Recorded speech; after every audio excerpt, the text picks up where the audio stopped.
चलिए अब question number first का जो तीसरा है उसको सॉल्व करने जा रहे हैं। तो देखिए तीसरे के अंदर भी वही विधि लगने वाली है, क्योंकि ऐसा कोई भी क्वेश्चन आएगा तो विधि तो हम वही रखने वाले हैं। तो पहला स्टेप हमारा क्या था पूर्ण वर्ग विधि के लिए, कि जो एक्स स्क्वायर का गुणांक है, एक्स स्क्वायर का जो गुणांक है उसको आप जो है फ्री कर दीजिए, यानी उसको हटाना है कैसे भी करके। तो हटाने का सिंपल सा प्रोसेस क्या रहता है कि जो एक्स स्क्वायर का गुणांक होता है उसका भाग सभी पदों में देते हैं। तो एक्स स्क्वायर का गुणांक यहाँ पर 4 है, तो 4 का सभी पदों में भाग देने पर, 4 का सभी पदों में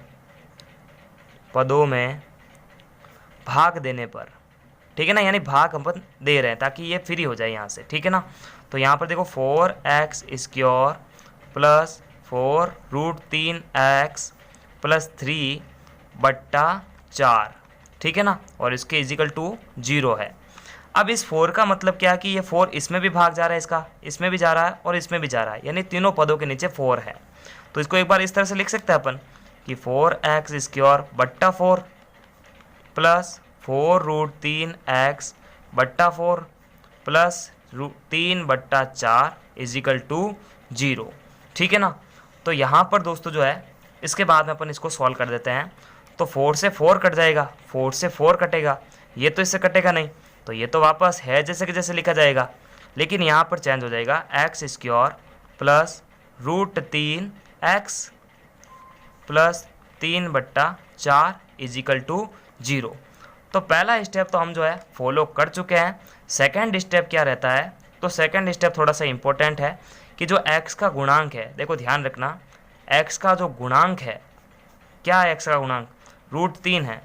गुणांक का आधा, आधा मतलब 1/2 से इंटू कराते हैं इसको, तो क्या होगा ये √3/2 हो जाएगा। यानी देखो मैं वापस बता देता हूँ कि जो जैसे अल्फा जो है गुणांक है, ठीक है ना, उसका आधा, आधा करके उसका वर्ग, एक बार जोड़ते हैं एक बार घटाते हैं, किसके अंदर, इसके अंदर ही, ठीक है ना। तो यहाँ पर आप देख सकते हैं कि जो x का गुणांक है वो है √3। अब जब √3 को आप 1/2 से इंटू करेंगे तो √3/2 आएगा। अब उसका वर्ग करना है, तो इसका वर्ग मतलब इस पर इस तरह से इसकी ओर चढ़ा रहे हैं, एक बार प्लस कर दीजिए एक बार माइनस कर दीजिए, किसके अंदर, इसके अंदर।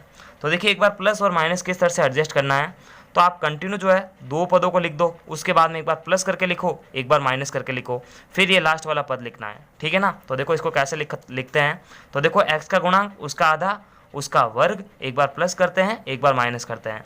तो यहाँ पर आप चेक करना है इसको, एक्स स्क्वायर प्लस √3x, यानी कंटिन्यू इनके दो पद लिख दो, ठीक है। उसके बाद में ये जो व्यवस्था बन रही है उसको एक बार जोड़ते हैं एक बार घटाते हैं, तो √3/2, देखो उसका स्क्वायर हो रहा है और वापस जो है √3/2 माइनस करके लिख रहा हूँ और उस पर भी स्क्वायर लगा रहा हूँ, और उसके बाद में ये जो लास्ट के अंदर पद है ना, इसको भी इसके साथ में लिखो, √3/4 बराबर 0। अब देखो इसको ऐसे लिखने से क्या फ़र्क पड़ता है कि अगर ये प्लस माइनस एक दूसरे को काट भी दे तो वापस हमारे पास में यही पद प्राप्त होगा, ठीक है ना।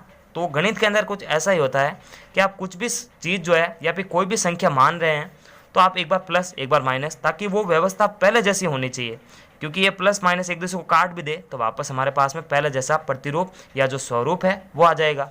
उसके बाद में हमारे को क्या करना है कि कंटिन्यू के जो 3 पद है और ये पीछे वाले 2 पद है, इनको अलग अलग तरीके से व्यवस्थित करना है।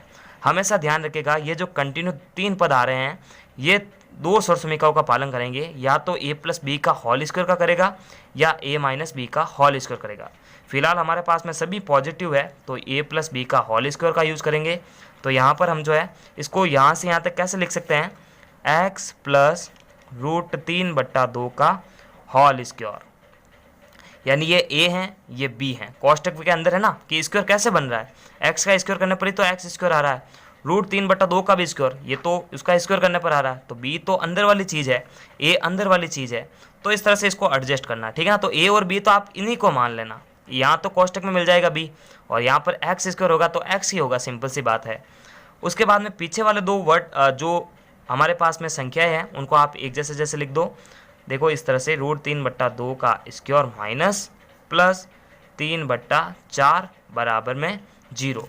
अब आपको करना क्या, अगला स्टेप, ये जो 2 पद थे ना इसको उधर ट्रांसफ़र करना है, पक्षांतर कर देना है, ठीक है ना।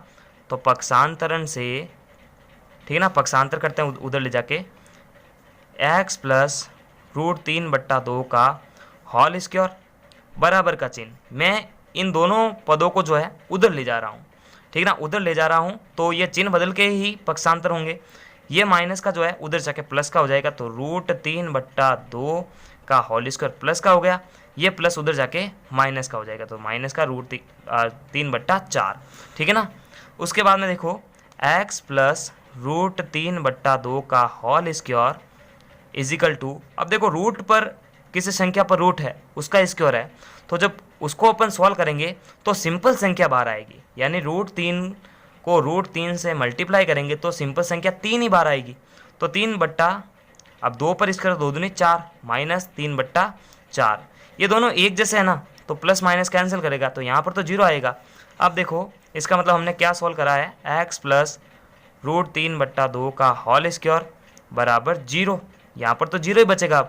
अब देखो ये स्क्वायर भी हटा देंगे और √0 पर अगर हम रूट लगाएंगे तो 0, √0 का मतलब 0 ही होगा ये तो यहाँ पर देखो रूट हटा रहे हैं, सॉरी स्क्वायर हटा रहे हैं, तो x प्लस √3/2, अब जब ये स्क्वायर हटा रहे हैं तो यहाँ पर रूट आएगा, अब √0 का मान भी 0 ही होगा, तो सिंपल तरीके से यहाँ पर मैं 0 लिख सकता हूँ।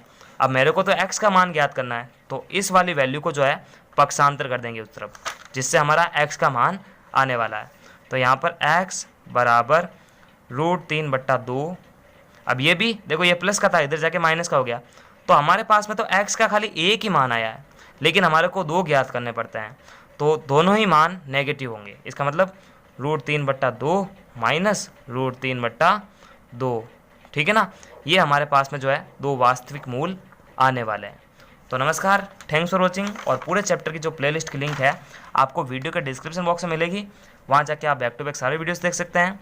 तब तक के लिए लाइक, सब्सक्राइब और शेयर करें और हमें सपोर्ट करें। नमस्कार।